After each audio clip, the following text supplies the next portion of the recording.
Rais wa Jamhuri ya Muungano wa Tanzania Samia Suluhu Hassan ameungana na mamia ya wananchi katika futari ya pamoja iliyofanyika Kizimkazi, mkoa wa Kusini Unguja, ikiwa ni sehemu ya kuimarisha mshikamano wa kijamii katika kipindi hiki cha mwezi mtukufu wa Ramadhani.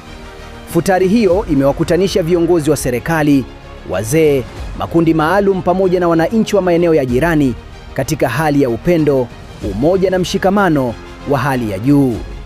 Akizungumza katika hafla hiyo, Rais Samia alisisitiza umuhimu wa kudumisha amani, kusaidiana na kuendelea kujenga jamii yenye mshikamano, akieleza kuwa Ramadhani ni kipindi muhimu cha kutafakari, kuhurumiana na kujenga udugu miongoni mwa Watanzania.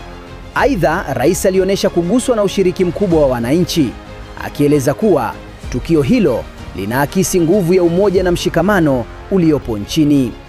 Hafla hiyo pia ilitoa nafasi kwa makundi maalum, wakiwemo wazee, watoto yatima na watu wenye mahitaji maalum kushiriki kwa karibu na kupata faraja ya kuwa sehemu ya jamii inayojali na kuthamini kila mtu.